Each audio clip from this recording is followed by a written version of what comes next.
Welcome everyone. Thank you for coming to my session today, and hopefully you're watching all the earlier sessions. I just caught the one on sports and AI. Really insightful. Great talk, Abby. But onto my one. I'm going to be talking today, and the title's there: Fast and Efficient Text Analysis using Azure's Language AI Service, which is a bit reductive from what I'm going to cover today, but it's kind of the main topic I want to get into.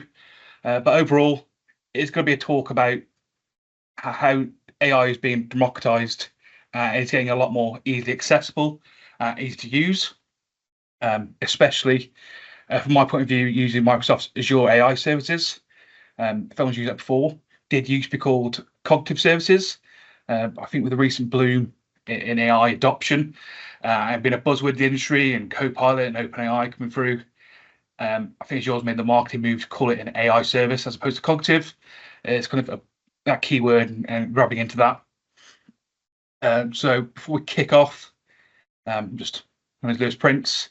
Got some tags up there. If you want to find me on LinkedIn and Twitter, I'd love to talk to you. I'd love you to connect. I'd love to have questions, conversations outside of this about AI and ML in general. I recently created a WordPress site for my blogs. So I blog about democratizing AI concepts and ML concepts in general. I'm a datarhino.wordpress.com blog site, and also on the work blog sites, a lot of stuff about data engineering and ML and AI in general.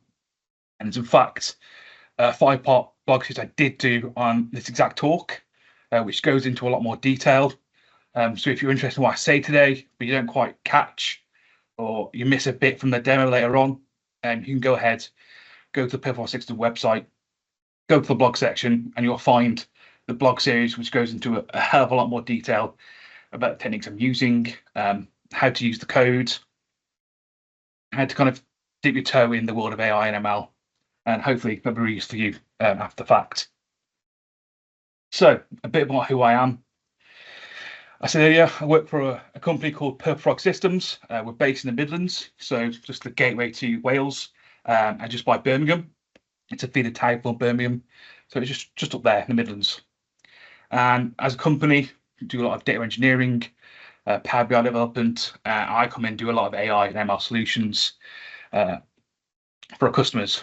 So really, my day-to-day job is taking gold medallion data and putting it into platinum, giving intelligent solutions, predicting the future, and delving a bit deeper into the data that pre-exists there, and giving really intelligent solutions for customers, which is an example of what I'm going to show you today in terms of getting what's already there, what is good data, and take to that next level, and digging a bit deeper, and how you can do that in a low code to easily codable point of view. I'm a certified Microsoft data scientist and an AI engineer associate. So that's really saying is Microsoft thought I'm pretty all right at this and give me a bit of paper. But you can go and do all the learning for that on the Microsoft Learning website. It's another way where it is accessible to get in this sort of thing if you really wish to. And I've got 6 years experience working primarily with data in R, VBA, SQL, Spark, and Python. And again, if you want to find me, it's Lewis Prince. You find me on LinkedIn, you find me on Twitter, and that QR code will take you directly to my blog site, the datarhino.wordpress.com. So a little preamble back today. So the talk primarily was sparked by a project I did, and the name of that project is a use case of extracting as much information as possible from a text-based source. So it's very much driven by the practicality of the situation. And today, the text-based source we'll use is online reviews. In particular, it's going to be reviews I have taken from Trustpilot on the shopping retailer Lidl. So I've got a CSV file, which I'll show when I come to demos. And I think it's all the online reviews for Lidl from the 1st of January 2023, going back to as early as it can be. And what we're going to do is take those reviews at face value, what they say, the ratings, and then dig deeper, extract more information, grab more granular information. And from that, after applying our language services APIs, the techniques I'm going to talk about later on, put into a Power BI dashboard and kind of show you how we can dig deeper into text-based sources using AI in a quite a simple manner. And how we'll do this, you can see by the image on the right of the screen, I've put 3 kind of phrases, and they're the 3 techniques I'm going to use that are natural language processing techniques that are housed in the Language Studio. And I kind of call them my holy trinity of natural language processing. So when I am doing any natural language processing, I'll usually go here first and do these 3 things. They usually get me a lot of information straight off the bat, and you'll see later on how easy it is to put in place, not only because you're just calling an API, which we'll talk about later on, but the documentation around these services from Microsoft are really in depth and really accessible and usable. So how are we going to go about doing this? The plan, I'll tell you and talk about what natural language processing is, certain applications, how natural language processing has been around for a lot longer than we think it should. It has been, and it's been in our pockets for a long time.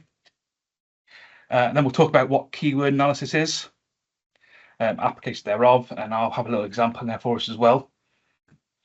Then we'll talk about set analysis and opinion mining. It's kind of a telltale sign. I put them all in the same kind of line and section, but they're very similar to each other. One being kind of the child to the other, which we'll delve into in a bit more detail later on. And then we'll talk about what the Azure AI services are. And then we'll dig into what the Language Studio is, what it can do for us, how we can access it. Then I'll give demos in the Language Studio. I'll also be giving demos at that point on something called the Document Intelligence Studio, as well as the Custom Vision Studio. So that should be quite fun. And then I'll go through a demo and kind of break down the Python code, where I get that Python code from, how I make small adjustments to the Python code to make it work for us. And what that really is, when we come to it, is how do you go through kind of a JSON and get the information you want from a JSON output. But we'll get into that when we come to it. So, kicking off, what is natural language processing?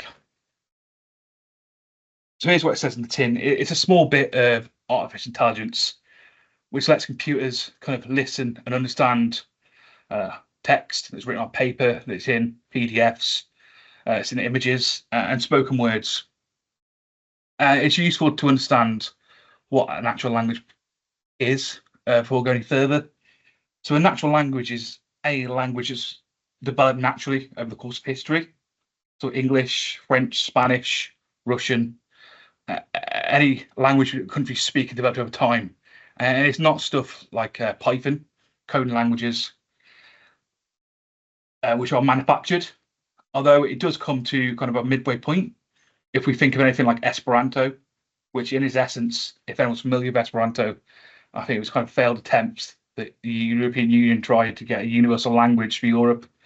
And so it was a manufactured language. But in my head, it would still work as a natural language, even though it probably shouldn't be defined as one. And if you're kind of pushing Esperanto into these services, I don't think it would understand it because it has to be trained on it. But I think by similar sentiments, it should work. So it's a definition, but there is exceptions to it. But on a whole, it is dealing with French, Spanish, spoken languages, popular spoken languages. And we process natural language every day. So I'm processing natural language now. I'm thinking of what I'm going to say. I'm forming thoughts and forming words and speaking to you. You guys are reading it on your screens. Processing natural language. You're processing natural language as I talk to you. And you're thinking about what I'm saying. What do I mean by what I'm saying? Am I talking too quickly? So intonation and stuff as well, and speed. It is all processing of natural languages. And there's many examples of this. It includes as far as translation. So Google Translate is a massive example of translation as a natural language process in terms of taking one language, understanding what I am, Lewis, is in English, and knowing that in German, ich bin Lewis it is the natural translation of that. So it's understanding a natural language in both ways and understand how to transfer between the two. So that's natural language processing that I've done just there. And it's something else that a computer can do, can be taught to do in a similar fashion to what I've just done live on the demo. Keyword analysis, we'll come to later on. Obviously, I'm going to put this in to talk about them. Scent analysis and opinion mining, in addition to text creation as well. So this is quite a hot topic at the moment in terms of ChatGPT being an example of natural language processing on a massive, huge scale at the moment, especially with text creation. I don't know if it has become pandemic in schools, but it was spoke about a lot. And when I do visit schools and do talks like this and talk about AI with primary school children and secondary school children, there's a lot of teachers saying, oh, I really want to get across that they can't just go away and get ChatGPT to do the work for them and create whole essays and reports. Which I say it's a bit hard. Sometimes I do get ChatGPT to write me a first draft of my blog post before I go ahead. So it is really useful. It's hard not to think, well, you wouldn't do stuff like that. And it's really cool to see how, in that example, natural language processing is transforming how we work, even now today. And as I said earlier, it's widespread and it's been around a lot longer than you would think. So I was trying to think earlier when text recognition came in on mobile phones. And I'm thinking, and it may have been before, but I think the first time I saw text recognition on my phone was when the Motorola Razr came out. But that is in itself inherently natural language processing. It's understanding what you're saying in your text message, and it's kind of predicting the next step. What's going to come next? What word may you want to say out of this selection of words? So that was natural language processing, and that's been around at least 20 years. And even before that, a spell checker on our computers, I want to think that was around a lot longer. Maybe I'm 30 now. I'm hoping, I feel that it was around when I was like 5 or 10. So maybe even 25 to 30 years. Spell check's been around. If anyone's got any details on that, put in the comments, have a chat in the chat. Again, it's understanding the grammatical context of what you're typing in your Word documents, your PowerPoints, your Excels, and understanding that grammatical nuance in natural languages and how it kind of works depending on what language you're on about as well. So grammar is quite a complex topic, language to language, as well as understanding the spelling words. What words may you have been trying to say? The difference between there, and there. The three different there's in English context of three slightly different meanings, but very different spellings. But stuff like Microsoft Word and PowerPoint, understand the difference between there. So another great example of natural language processing being around for quite a while, and quite a while in quite a sophisticated way. Email filtering as well. Again, I've been around a long time, but it's taking your email, understanding the context of your email, what's inside of it, and understanding what makes that email not worthy of going to your inbox, being put into spam or not. And again, that learns on past history. So even now today, in more advanced situations, you can adjust what becomes spam or not by saying this isn't spam or this is spam. And so the natural language processing algorithms and machine learning and AI, underneath the hood of that, is learning from past examples and past experiences. It's learning from you telling it what is and is not spam. And so there's another great example of supervised learning in that regard. Not too dissimilar to you getting your post in the morning and going, Bill, not Bill. I don't want to read this at the moment. Oh, it's my Tesco Club Card vouchers. I'll open that now because it's a great little thing to open up and see. It's free money. Then going along to something more advanced, Siri. I still was around when I was in secondary school and was quite sophisticated then in terms of talking to it and getting responses. Search engines, natural language processing, again, you're putting keywords in and it's searching the internet in general to get back what you want to see. And it's got to infer from what you said, what you want to see, what you're searching for, and the nuances of different search terms in there, understanding what you want. So if it's like being in a shop and saying to a shop assistant, I want to find the deodorant. but I want to find links deodorant that's on offer at a certain price. So it's understanding that further context like Google does. And I think because all these have been around for so long, you forget that under the hood, they're all quite complex systems and quite complex math that does happen. So I think natural language processing is already embedded quite deep in our lives and has been for quite a while. And going further, the voice to text features used in Siri or even on the phone when you ring your insurers and saying, "Oh, I want to," or when they ask you after the tone, state what your purpose is. I want to make a claim. And it's understanding what you're saying from that. It's understanding the spoken word, and somewhere behind the hood on the other end of the server, it's understanding the word you've said, and it's making it text, whether that be in a black box that no one sees. At some point, your voice to text understanding has happened. And then Google Translate, which I alluded to earlier. So that's natural language processing. Now let's go on to some applications of it and techniques. The first of this is keyword analysis. So it kind of is what it says on the tin again. It's getting the keywords from a piece of text in an automatic fashion. Now, the definition I've used there, I've used two terms, which can be quite ambiguous. So most used and most important, and the expressions from a text. So let's go for the first one, most important, and that's contextual in terms of what you want and what you feel is important in a piece of text. So in more simple kind of models of keyword extraction or simple algorithms, most important is referred to be as the most used words. But that may not be exactly what you want to see. So if it's, again, review data, and you're taking reviews from Lidl, it's going to pull Lidl out a lot because it's been used a lot, and it'll say that's the most important word. And you also think with most used, it'd be pulling words like a, the, there, when, since, because they're used a lot to kind of connect our thoughts and feelings when we do talk. So there's, I'll say half the stuff we say and speak is information that's conveyed, and we have these wrapper terms and words that kind of help us talk and be eloquent and make poetry and the written word what it is.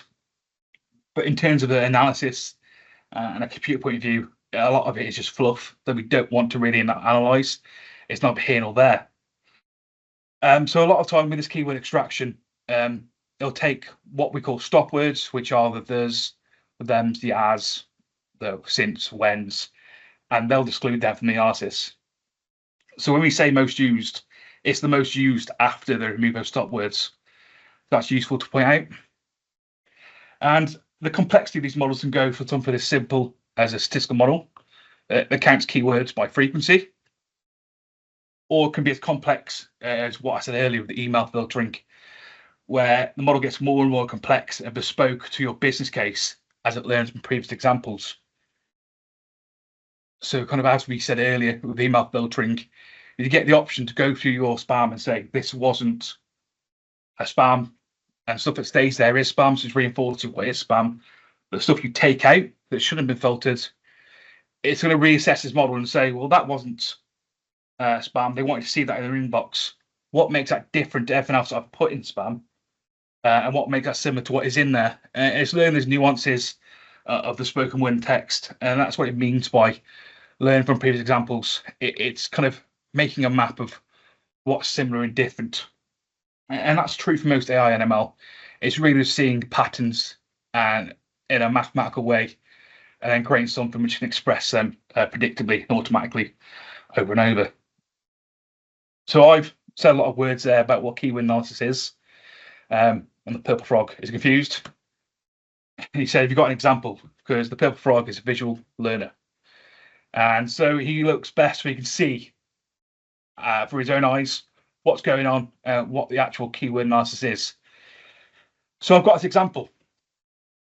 And I took this off the Microsoft documentation a while back. So when we do get to the demos, you'll see with the Azure AI services, in each kind of section, there's a try out button, which will take you to a studio where it's got pre-worked examples you can feed in and run once you've got the resource set up. or you can feed your own examples in, and you can type in what you want to see and what you want to try.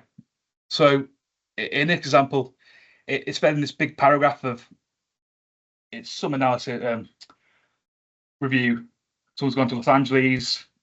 They've stayed in the hotel, the Contoso Hotel, and with telltale sign of rips off Microsoft. And it's everything they've done in that day in the Hollywood Boulevard in Los Angeles. And what a keyword analysis and what the keyword analysis API that Microsoft has does, it spits out some of this. Well, that's kind of a lie, actually. It doesn't spit out exactly this. The output of all the APIs that Microsoft has, we will use, is a JSON string, a JSON output, which you have to navigate through to get these answers. And we'll look later on at that in a bit more detail. But you'll see it's took out the main fields and the main information that's been conveyed in that review. And it's took out a lot of the stop words. And it's highlighted quite nice in its GUI what the important things are in there. And you kind of make a story from this. Wife, Los Angeles, first time, the date, Contoso Hotel, Hollywood Boulevard. You can make connections subliminally in your mind as to what's being said without those kind of stop words and the superfluous fluff in the middle that's connecting those key topics up. So that is key phrase analysis in a nutshell. So we'll move on to opinion mining and sentiment analysis now. So what is that? So I think everyone knows what sentiment is. It's kind of the emotional tone behind words and phrases. And it's kind of sentiment analysis is understanding the attitudes, opinions, and the emotions expressed in text, in spoken word, in reviews. So you could look at me saying, I could have written down a review of Tesco. I'm not happy with customer service today. You can tell what I've said is negative. And that's what sentiment analysis is. It takes the words and it understands that what's been said there is negative. There's talking negatively at Tesco. So on a whole, extracting what was felt, the emotion that's trying to be conveyed by a lump of text. And then opinion mining, which I said earlier, is a parent and child relationship with these two. And that's why I've lumped them together in this slide. And it goes one level deeper. So it's kind of child of sentiment analysis. It kind of takes the overall feel and then drills in and says, well, what in particular, sentence by sentence in that big phrase, is building up that negative sentiment? And then going in deeper than that, what words or opinions are being expressed? What's the sentiment of those opinions? And what's the target of those opinions as well? So it's what's being said, what's the sentiment of what's being said, and what's it being said about? And that's the point of opinion mining, trying to extract all those things. And again, this is all pushed out in a JSON that you can navigate through and get your answers from. So once again, the purple frog, I've said a lot of words. He's a visual learner. So he's got a picture for us to help us kind of understand the concept. And there we go. Again, something I've got from the Microsoft Learn. And it's a pretty simple sentence. The room was great, but the staff were unfriendly. So if we run that through the sentiment analysis API, it's negative, which might be a bit confusing on first glance because there's something positive said there. The room was great, but the staff were unfriendly. That is negative. So something's happening under the hood, which is making that override and be overly negative as a whole. So opinion mining can help with that. And we can see with opinion mining, two opinions are expressed. Great room. That's positive. Unfriendly staff. Negative. So again, we see it's caught that there is positive and negative things both being said in that sentence. But under the hood, as with all ML and AI, it works off a kind of fuzzy logic. And if no one's kind of familiar with that term, it's where it's not a yes and a no. It's a continuous scale between the two. So under the hood, it's probably said that it's 49% sure or 40% sure that this is a positive statement, but it's 60% sure it's positive. So it's a positive statement then. There's more strength in the negative sentiment in there from what the model's seeing. So overall, it's calling a negative sentiment. So that's something to think about. In terms of when you do this stuff, you will only get with sentiment analysis one answer, but you can go under the hood and see what's building up that sentiment of opinion mining and get even more detail. Okay, what are these Azure AI services? I'm going to speed up a bit now because I spoke a lot about that first bit, and I've got some demos to do because I'm hoping it's going to be a really demo-heavy talk, and I've got a lot to talk about and show you. So that's Microsoft's definition of the Azure AI services, quite verbose, but what does it really mean? And to me, what it's saying is, here's a collection of services which are there to make AI quick. You haven't got to spend time developing stuff you don't really know about, or but it's mundane to do. And here's some pre-built models you can take away, apply to data, and modernize your processes quicker, hit the ground running, and really get into AI in a quick, accessible manner. And it's exactly what Azure AI Services is getting you in and democratizing AI, as well as the documentation underneath these services, which I will show at the same time. It's really fantastic in terms of coding examples. So you do need code after the fact to kind of go into these APIs and get the information to and from, but they give you that code just to put into your C#, your Python, etc. So it's a really great place and really worth. I'm hoping you go away from the talk today energized to go and try these things out for yourself. So examples of what's in these Azure services: OpenAI, surprise, surprise, that came in not too long after Microsoft announced the big investment in OpenAI. So it gives you access to APIs for a lot of the stuff that OpenAI has. The document intelligence analysis. So this is stuff like extracting information from identity documents, receipts, more generalized documents, but I'll do a short demo on that when we do come to demos later on. Search, like Google, but it's more bespoke searches. So it's quite useful in kind of HR and training environments where you can upload all the documents your business has.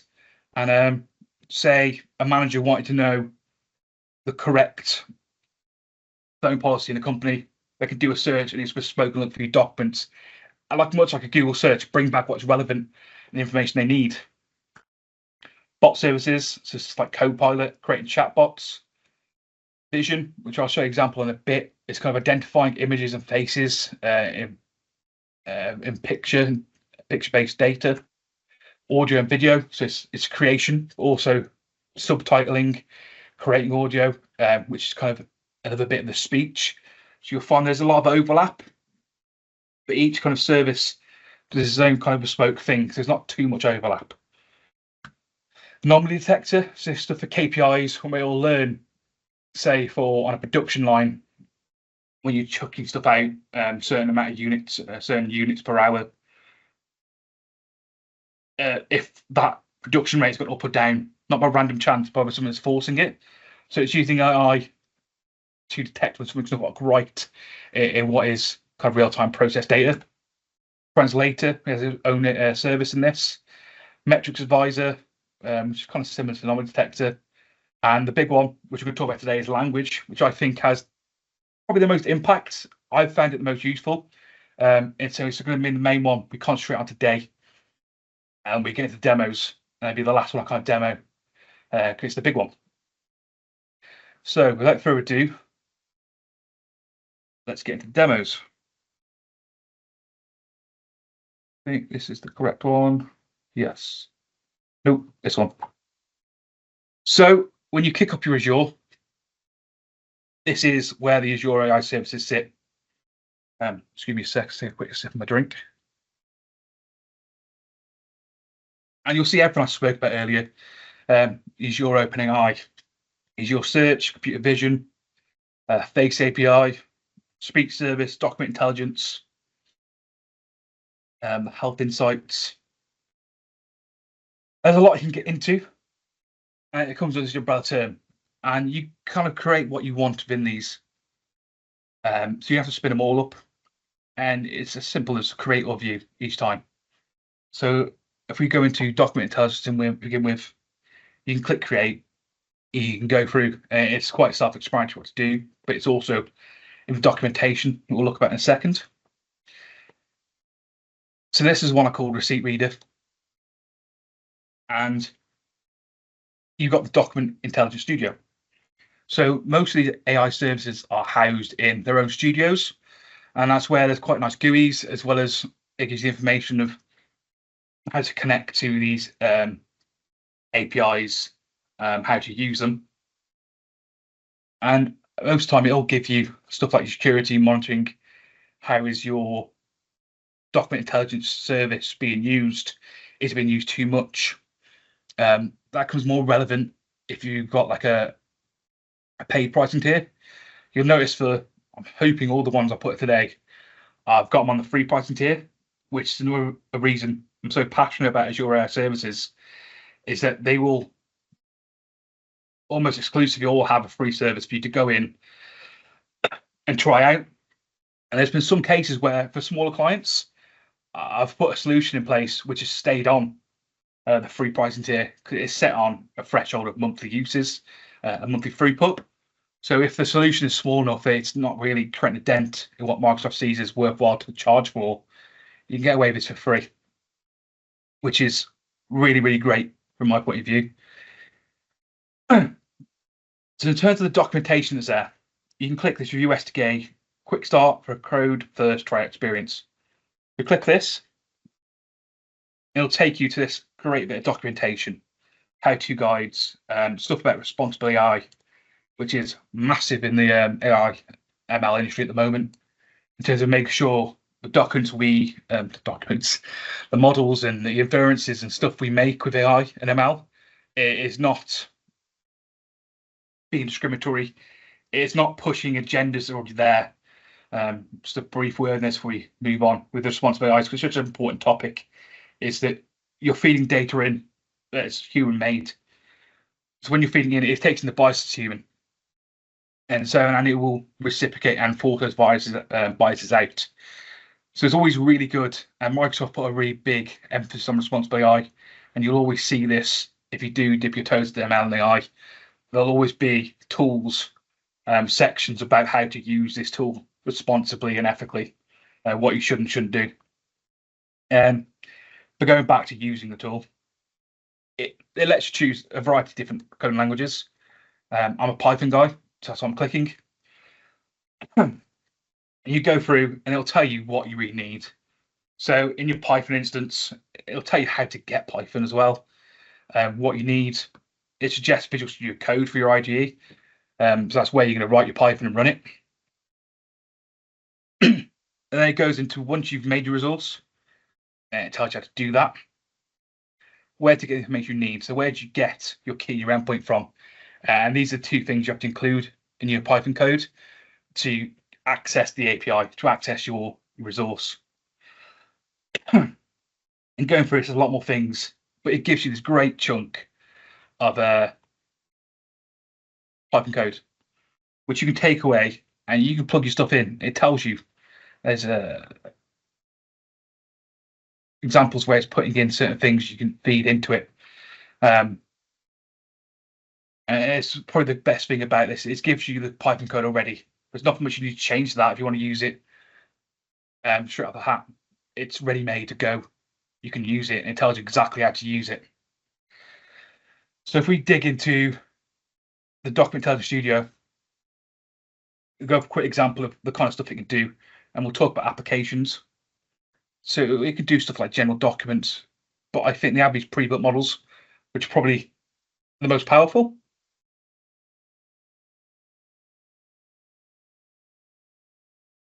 Don't want to log me out of that. Hope this works. Okay, cool. I'll have a load of samples you can kind of push through analysis. And I'll chuck a result over here for us. It's done. So it's picked up the merchant address and it's telling you where it is in the document and broke it down to, in these pre-built models, kind of stuff you usually want to extract from this. What the result looks like in the big JSON. and the exact code that was run to get that output that you can copy, you can download. And you can drag and drop your own files into this. And kind of see what code's useful and what's not. Hoping if I click this, it'll pick one up. No, doesn't matter. And kind of the application of this to see if you're a firm which sends a lot of people out, maybe you've got a big sales team and they're giving a lot of expenses, and you've got a team that's taking a lot of time kind of going for the receipts or the invoices or contracts for people and manually entering the stuff that's on these written forms. You can instead get your sales team to take a picture of these things, submit them to a central file location. Then you can have an automated run of this service to take this information away and put it into a database and automate that process of extracting the information from the invoices and get expenses done in a much quicker format, or get your accounting done in a much quicker format as well. And it removes that kind of human element of possible human error in the data entry. So in my head, that's the main kind of use case for this. It could be off the top of my head. So again, really powerful stuff you can go and get into and play with. Next example, move the top of my screen, the Cushion Video Studio. So I find computer vision quite exciting, and this is another quick example of the art of the possible of sort of things. In my head, the use case I kind of had when I've used this as a proof of concept and when I've put it in place for customers is if you had a production line, loads of stuff is going down it, and someone's at the end trying to look for faults, look for stuff that isn't right. They may misfuse a few items. They're having to concentrate very in depth to what's there. So you can instead have a camera there, kind of as it goes by, understanding, is that broken? Is there a fault on this? Is it how it should look? And categorizing them, and then kind of possibly a system in place to push those out for further screening by a human.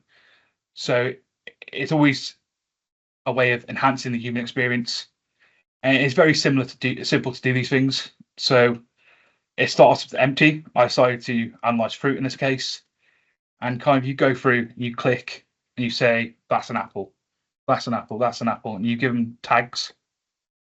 I've only done apples, bananas, and oranges here, but it's very simple to add images to this. It's just a click of add, and to tag these images as well. It's a case of finding where the box is and writing apple or putting something else in.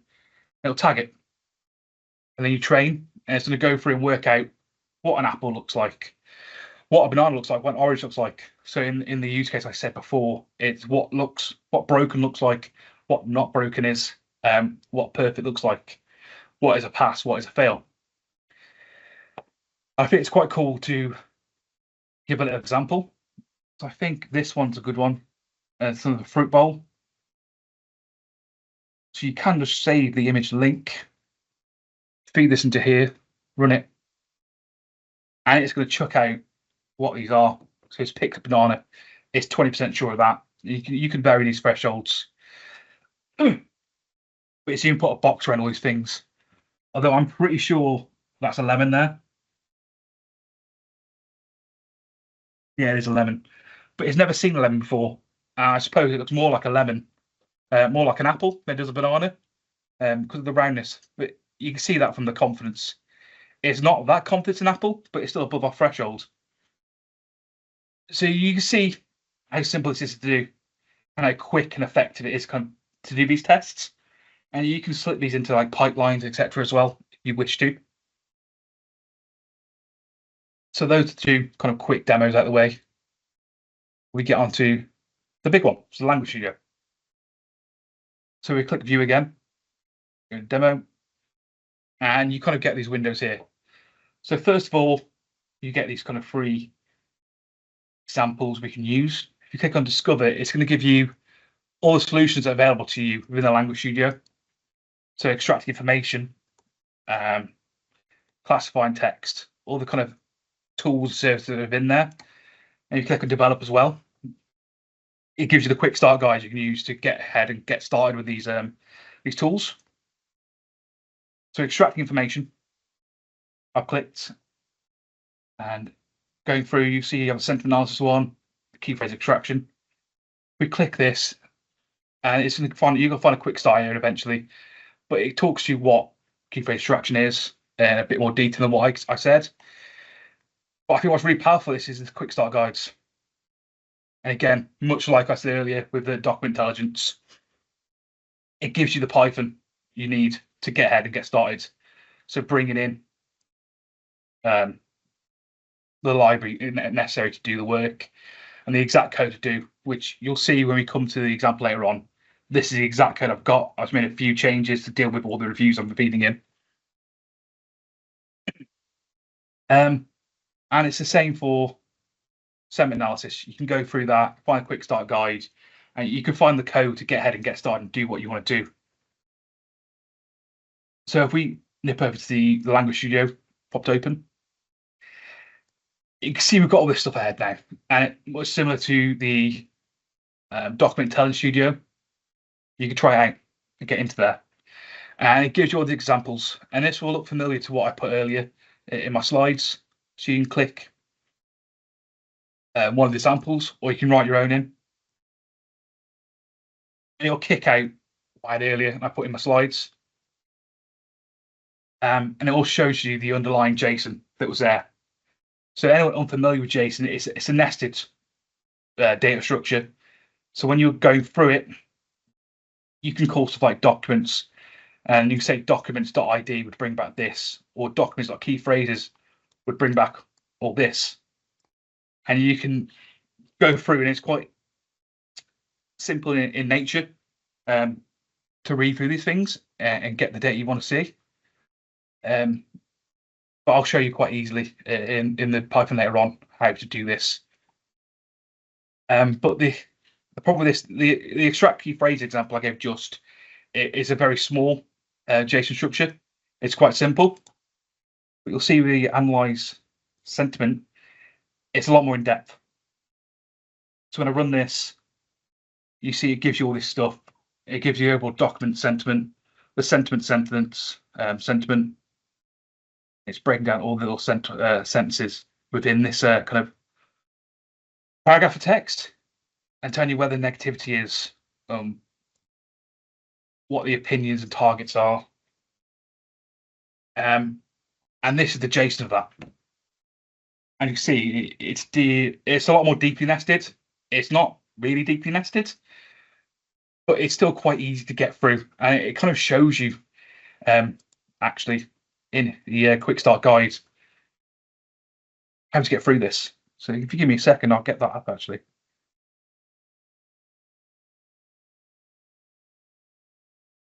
Make sure I'm Python, and it shows you how to in the Python script it gives you how to get through into the structure.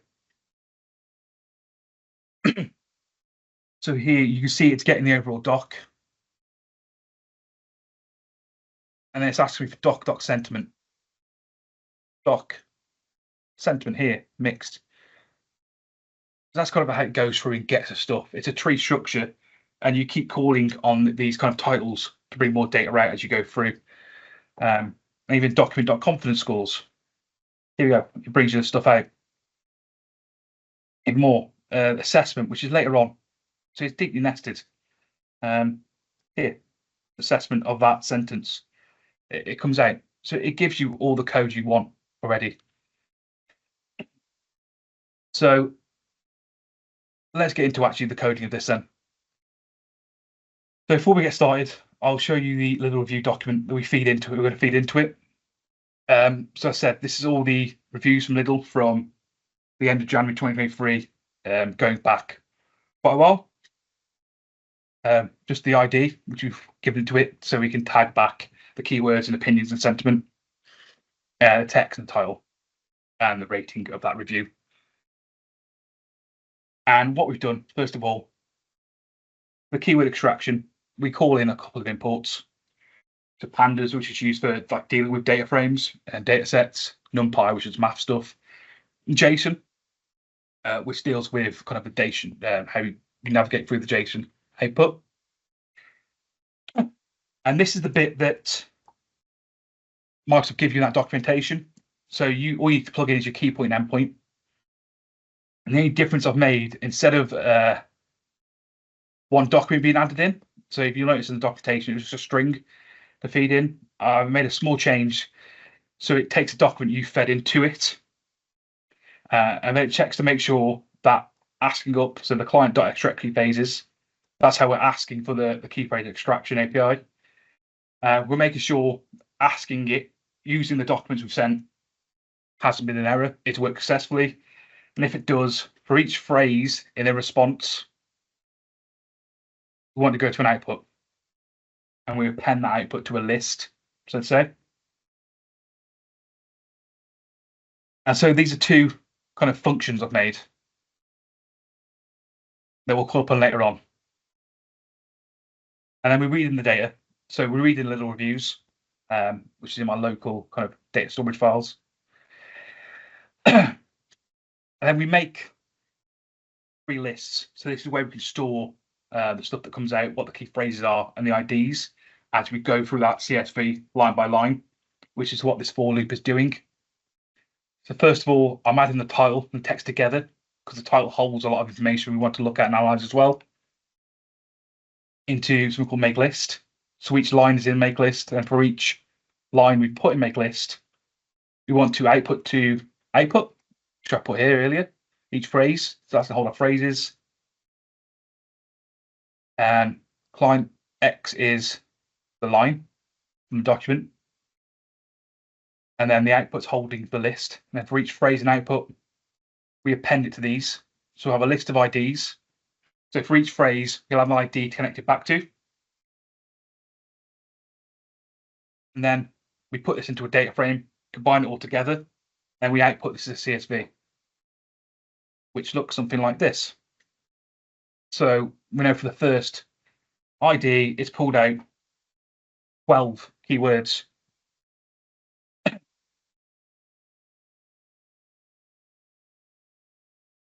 So putting that next to each other. So that is what is pulled out. Real meat, sausages, Cumberland, 1 bite, additional filling. Little sausages, additional filling, 1 bite.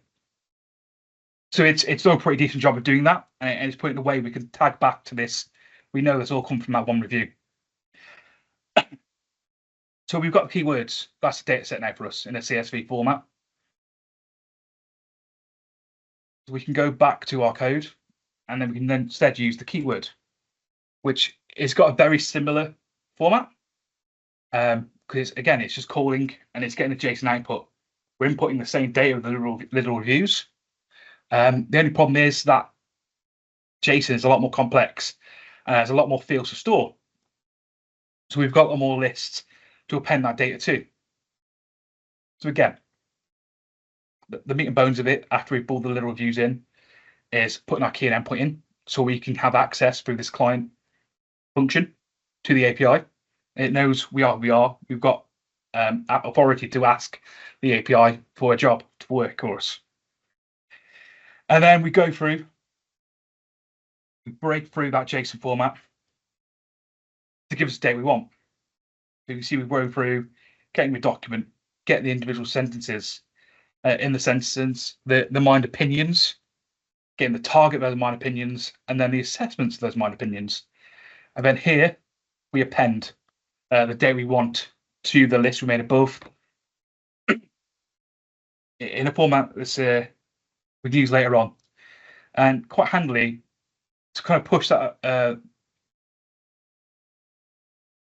the ability of how to navigate the JSON structure, because it really is the only hard bit of this. I went and just brought through one review, so I think it'd be review 9. I think it's this one. We'll see in a second.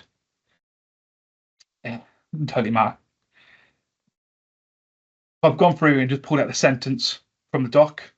So you see, really good store to visit in Tredegar. And you'll see, if we go along, you'll see sentences.mind opinions as we go further along. So in the next line down here, so we've asked for the sentence here, then the mind opinions are down here. So what I've done from that document, that line, I put the sentence, so the section of the JSON, just the sentences. Then after the fact, for that sentence, there's 4 mind opinions. So it's gone through and it's pulled out all the mind opinions from there by using that tree structure. And that's kind of how it works on maths. So then we call our functions on the data as a whole in that kind of for loop. So we're going to go through every line in the little reviews, apply our functions, and output our sentiment analysis and the mind opinions. It is then going to make our data frame. So it's a nice format. It's got nice columns, headings, and stuff. And we save out the CSV, and it gives something like this. So again, multiple lines because there's multiple mind sentiments and multiple sentences in our opinions and phrases. Yeah,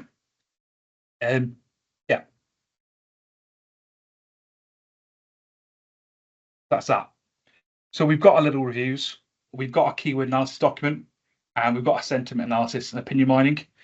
And all we do now is I'll show you a Power BI dashboard off the back of those 3 data sets.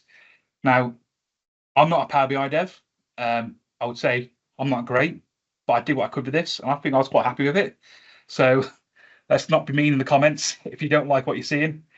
I did my best. I think it does a good job of getting across taking what is really a bunch of just review documents, and if someone wanted to analyze that, kind of going through review by review, thinking and churning on it, what's Pillman saying by that, what's the nuance of it, and it's kind of breaking that down into something which a data engineer, a more techie person or a more analytical person like ourselves or you listening on the call can understand and work with. So this is how we kind of did the data model behind the scenes. So the little scrape is really it's the document as it is. The assessment mapping is a couple of stuff, but it's all the stuff from keyword analysis. The opinion mining, sentiment analysis, the key phrase stuff from there, and it's kind of just doing the one-to-ones and one-to-many relationships and breaking out from there. But in essence, it's those 3 data sets we fed in. It's what you kind of do. And starting off, you can look at edge cases. So say we wanted reviews that are positive with a rating of 1. Move this around a bit, I know. There we go. And we can kind of feed through. So what we're looking at here is positive reviews, but where they've been given a rating of 1.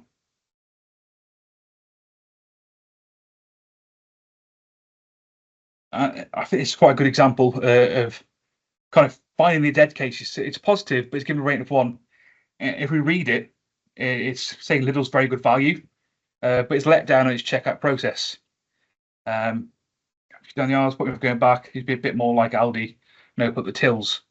So what the set analysis has done there is read it and seen it's a very good value, and overall it's valued that as a positive experience and a positive review, but with a rating of 1, which isn't great.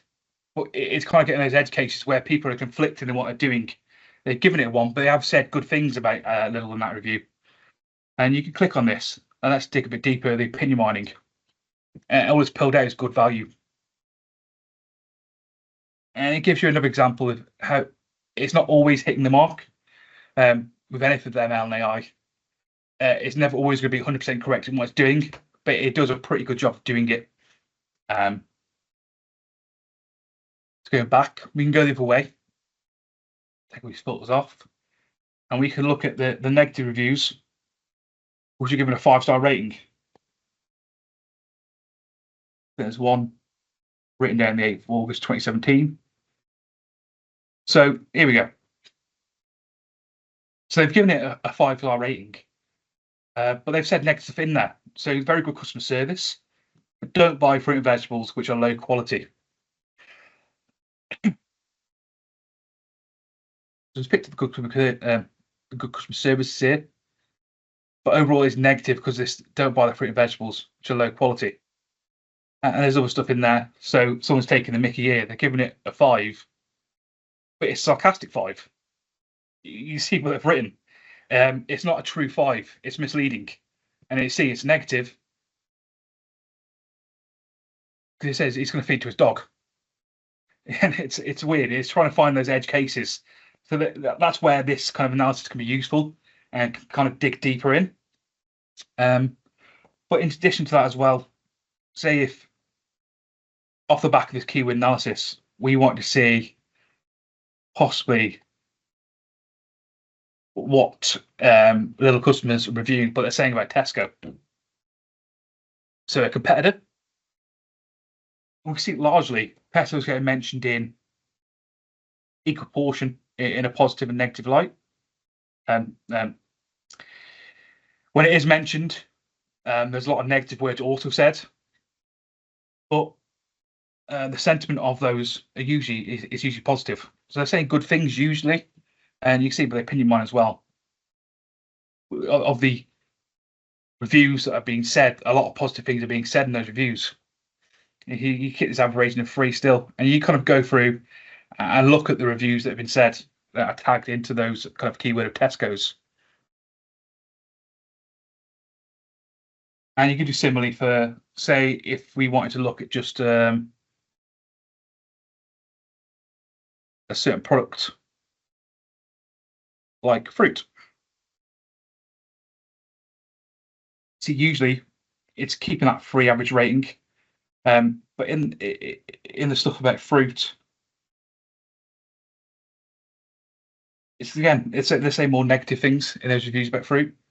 So overall, it's usually mentioned in reviews that are more negative than positive. And you can find like fruit and veg here for again, say veg, and crack this open. What else has been said about vegetables? Flavorless, fresh, freshest gone off, good. And you kind of dig into what's been said about particular things, as opposed to having to go through. If you were on the Trustpilot site, going through each individual review one by one, you can dig deeper and get those emotional feelings about associated words. Even if it is, what's a rating of 1? What kind of things are people saying? So you can have this word cloud of what's been said about Lidl in the reviews for 1 ratings, but also in the ones you can see how many negative things are said in ones opposed to the other. What is being said about? You change it over to 5. A whole lot more positive things are being said about Chloe, cold meats, letters, pastry. Let's look at these reviews. You know they're going to be great. Yeah. So it's just a couple of examples of how powerful this technology is and how easy it is to get in and use it day to day. So if I just pop back to my slides and round this off.